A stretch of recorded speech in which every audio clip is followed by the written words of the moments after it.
আল্লাহুম্মা বারিক লানা ফি রজব ওয়া শাবান ওয়া বাল্লিগনা রমাজান।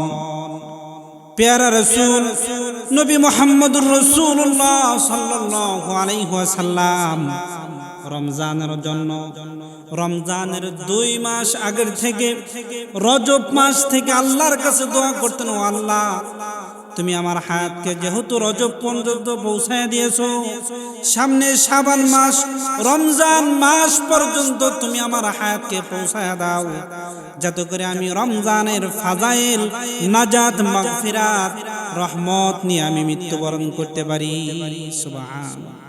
তো নবী আলাইহিস সালাতু ওয়াস সালাম এইভাবে রজব মাস থেকেই রমজান পাওয়ার জন্য আল্লাহর কাছে দোয়া করতেন, আল্লাহ তুমি আমার হায়াতকে বাড়ায় দাও, যাতে করে রমজান পর্যন্ত আমার হায়াত পৌঁছে যায়। সুবহানাল্লাহ। এটা ছিল নবী আলাইহিস সালাতু ওয়াস সালামের রমজানের জন্য আকাঙ্ক্ষা। তো সাহাবায়ে কেরামের আকাঙ্ক্ষা কেমন ছিল? আল্লাহর নবীর যত সাহাবী ছিল, সমগ্র সাহাবায়ে কেরাম রমজানের আগের মাসে তারা শাবান মাসে বিবিদের কাছ থেকে তারা বিদায় নিতেন। বিবি আমার, 11টি মাস আমি তোমাকে খরচ দিয়েছি, এই সংসারের জন্য আমি আমার শ্রম ব্যয় করেছি, মেহনত করেছি, সারাদিন পরিশ্রম করেছি, কিন্তু সামনে হলো রমজানুল মুবারক। এই রমজান মাসের পুরা খরচ আমি তোমাকে বুঝাইয়া দিলাম। আমি একটা মাস, এই রমজান মাস আমি আমার রবের জন্য ব্যয় করব, কারণ পেয়ারা রাসূল বলেছেন, শাবানু শাহরি রমজানু শাহরুল্লাহ। শাবান মাস হলো আমি নবীর মাস, রমজান মাস হলো রবের মাস। সুতরাং আমি রমজান মাসটা আমি আমার রবের জন্য ব্যয় করতে চাই, সুতরাং তোমরা তোমাদের খরচ বুঝে নাও। সুবহানাল্লাহ। এইভাবে সাহাবায়ে কেরাম বিবিদের কাছ থেকে বিদায় নিতেন। আল্লাহ নবী সাল্লাল্লাহু আলাইহি ওয়াসাল্লামের পরের যুগ হলো সাহাবায়ে কেরামের যুগ, এরপরে হলো তাবিঈন, তাবিঈনের যুগ। একজন তাবিঈ ছিল, নাম ছিল ইমাম ফজল রাহিমাহুল্লাহু তাআলা। ইমাম ফজল রাহিমাহুল্লাহু তাআলা তিনি তার কিতাবের মধ্যে লেখেন, আমাদের যুগে রমজানের জন্য আমরা অপেক্ষা করতাম, এইভাবে রমজানের জন্য আমরা আকাঙ্ক্ষা করতাম।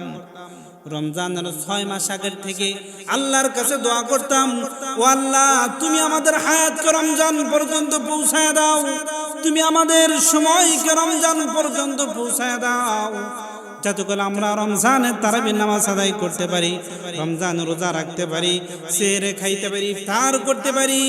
এইভাবে রমজানের নাজাত, মাগফিরাত, রহমত আমরা অর্জন করতে পারি। ও আল্লাহ তুমি আমাদের হায়াতকে রমজান পর্যন্ত বাড়ায় দাও। সুবহানাল্লাহ।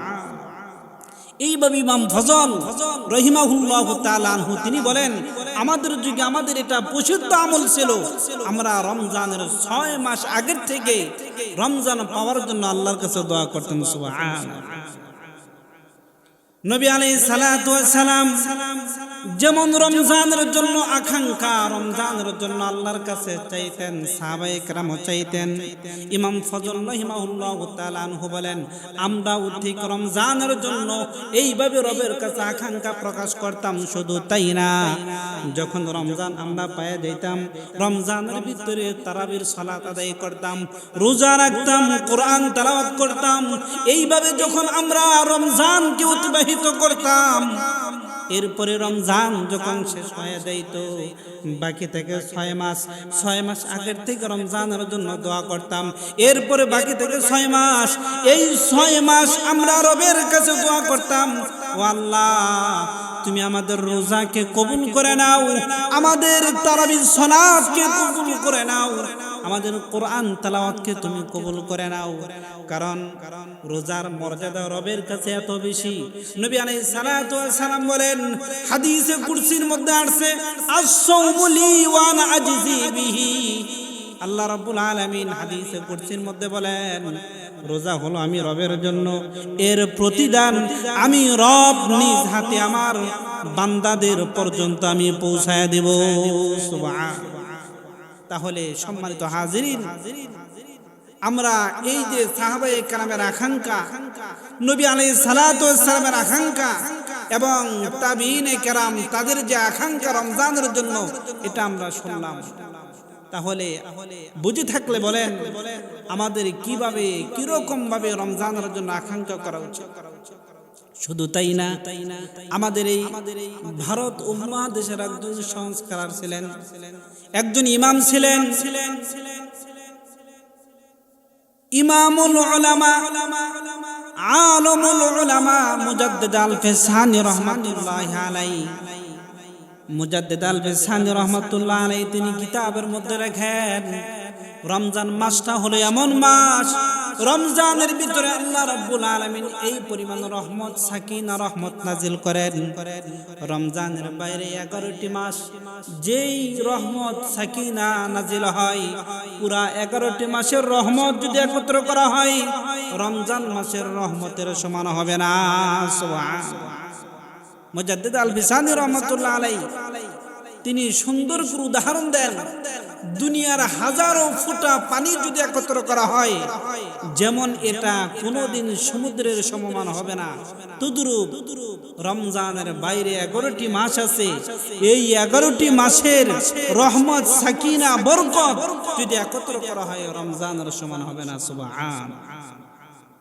মুজাদ্দিদ আল-ফিসানি রাহমাতুল্লাহ আলাইহি তিনি আরো বলেন যে একজন তাহাজ্জুদ গুজার বান্দা হতে চায়, নামাজি বান্দা হতে চায়, ইনসাফগার বান্দা হতে চায়, সে তো রমজানের 30টা দিন সে ইনসাফ করে।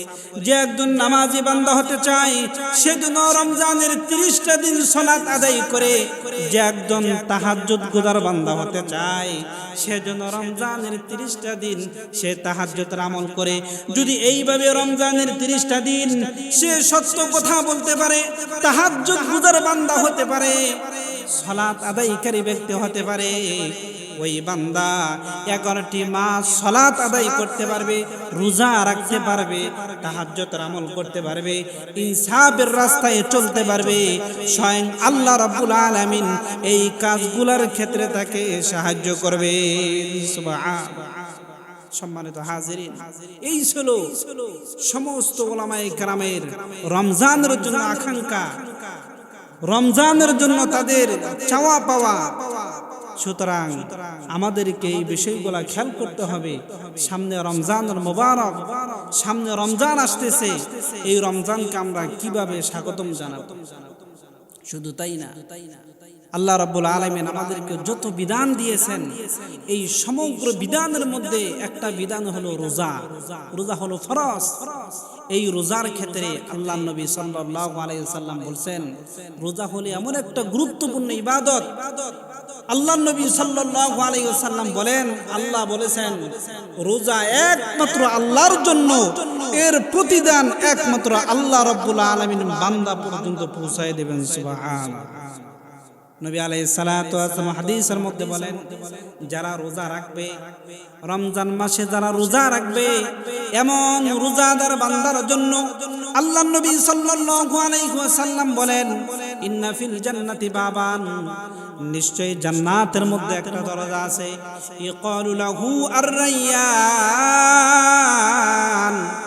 যেই দরজার নাম হলো রায়্যান, ইয়াদখুলু মিনহু সাইমুনা ইয়াওমাল কিয়ামাহ, ওই দরজা দিয়ে কাল কিয়ামতের ময়দানে একমাত্র রোজাদাররাই প্রবেশ করবে। রোজাদার ব্যতীত ওই দিন কোনো ব্যক্তি ওই দরজা দিয়ে প্রবেশ করতে পারবে না। শুধু তাই না, ওই কাল কিয়ামতের কঠিন ময়দানে আরশ আজিম থেকে ঘোষণা আসবে, আইনাস সাইমুন, হে রোজাদাররা তোমরা কোথায়, হে রোজাদাররা তোমরা কোথায়। এইভাবে যখন আরশ আজিম থেকে ঘোষণা আসবে, ফায়াকুমুনা, রোজাদাররা দাঁড়ায় যাবে, রোজাদারেরা সারিবদ্ধ অবস্থায় দাঁড়িয়ে যাবে। এরপরে ফাইদা দাখুলু, যখন রোজাদাররা ওই দরজা দিয়ে জান্নাতে প্রবেশ করবে, ফাইদা উগলিকু, দরজাকে বন্ধ করে দেওয়া হয়, ফালাম ইয়াদখুল মিনহু আহাদুন, অন্য কেউ এই দরজা দিয়ে প্রবেশ করতে পারবে না। সম্মানিত হাজিরিন, এই যে নবী আলাইহিস সালাতু ওয়াস সালাম লম্বা হাদিস আমাদের মধ্যে বয়ান করলেন যে রোজাদারের মর্যাদা এত বেশি, রোজাদারদের জন্য কাল কিয়ামতের কঠিন ময়দানে বিশেষ এক দরজা থাকবে, যে দরজার নাম হলো রায়্যান। ওই দরজা দিয়ে কেবলমাত্র রোজাদাররাই প্রবেশ করবে, অন্য কেউ প্রবেশ করতে পারবে না। রোজাদারের মর্যাদা এত বেশি আল্লাহর কাছে, বলেন সুবহানাল্লাহ। এই জন্য রোজা এটা ফরজ, আল্লাহ রাব্বুল আলামিনের পক্ষ থেকে সরাসরি হুকুম। এই ব্যাপারে অবহেলা করার কোনো সুযোগ নাই। প্রত্যেক মুমিন মুসলমানদেরকে রোজা রাখতে হবে। কথা বলেন ঠিক না বেঠিক? সম্মানিত হাজিরিন, যেহেতু রমজান সামনে, রমজানুল মুবারক আসতেছে, এই জন্য আমি আপনাদের সামনে রমজানের কথাগুলো বলতেছি।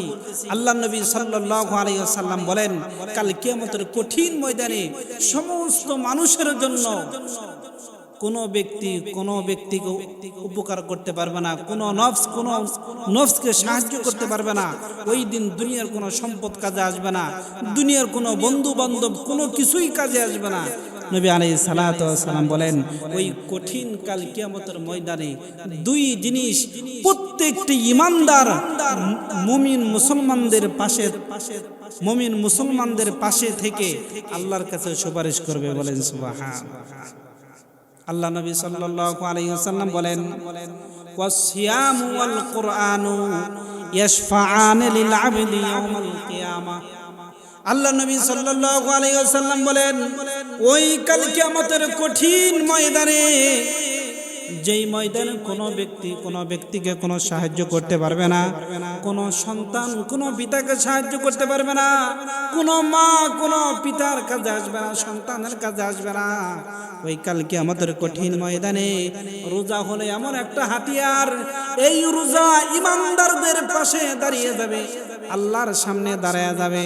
আল্লাহকে বলবে, ও আল্লাহ, আমি রোজা, আমি হলাম তোমার শ্রেষ্ঠ বিধান, তোমার এই বান্দা রোজা রেখেছে, সুতরাং তুমি তোমার এই বান্দাকে মাফ করে দাও। সুবহানাল্লাহ। দুই নম্বরে প্যারা রাসূল বলেন, ওয়াল কুরআনু, যারা কোরআন পড়বে, কোরআন তেলাওয়াত করবে, কোরআন অনুযায়ী আমল করবে, ওই কাল কিয়ামতের কঠিন ময়দানে এই কোরআন ওই ইমানদার ব্যক্তির পাশে দাঁড়ায় যাবে, আল্লাহর কাছে সুপারিশ করতে থাকবে, আল্লাহ, তোমার এই বান্দা তোমার কালামুল্লাহ তেলাওয়াত করেছে, কালাম মুখস্থ করেছে, কালাম অনুযায়ী আমল করেছে, সুতরাং যদি আমি তোমার কালাম সত্য হয়ে থাকি, তাহলে তুমি এই ইমানদার বান্দা যে তোমার কালামুল্লাহ তেলাওয়াত করেছে, এই বান্দাকে তুমি মাফ করে দাও। সুবহানাল্লাহ। এইভাবে কাল কিয়ামতের কঠিন ময়দানে রোজা আর কোরআন, এই দুই জিনিস প্রত্যেকটি মুমিন মুসলমানদের পাশে থাকিয়া আল্লাহর কাছে সুপারিশ করতে থাকবে, বলেন সুবহানাল্লাহ।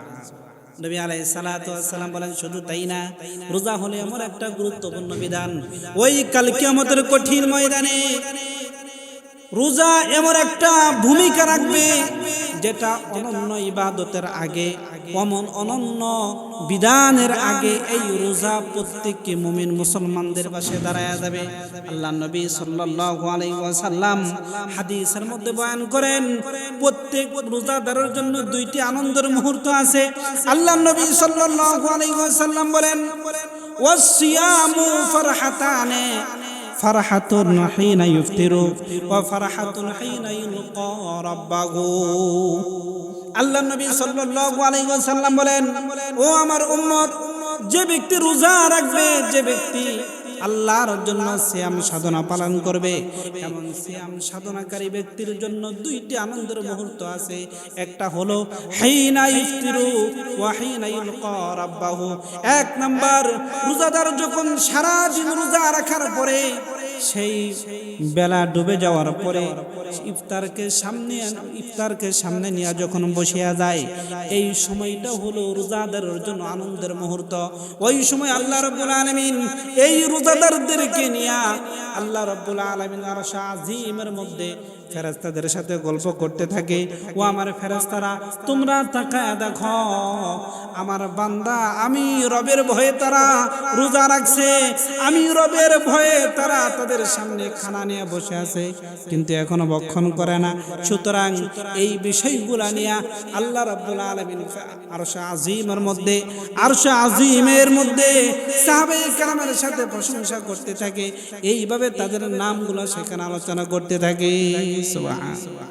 নবী আলাইহিস সালাতু ওয়াস সালাম বলেন, 2 নাম্বার রোজাদারের আনন্দ মুহূর্ত হলো ওই কাল কিয়ামতের কঠিন ময়দানে, যেদিন আল্লাহর সামনে তার সাক্ষাৎ হবে। হিনা ইলকা রাব্বাহু, আল্লাহর সামনে যখন সাক্ষাৎ হবে তখন রোজা তার পাশে দাঁড়ায় যাবে। আল্লাহর নবী সাল্লাল্লাহু আলাইহি ওয়াসাল্লাম বলেন, রোজা নিয়ে একজন ইমানদার বান্দা যখন আল্লাহর সামনে দাঁড়ায় যাবে, ওই সময় হবে তার আনন্দের মুহূর্ত। বলেন সুবহানাল্লাহ।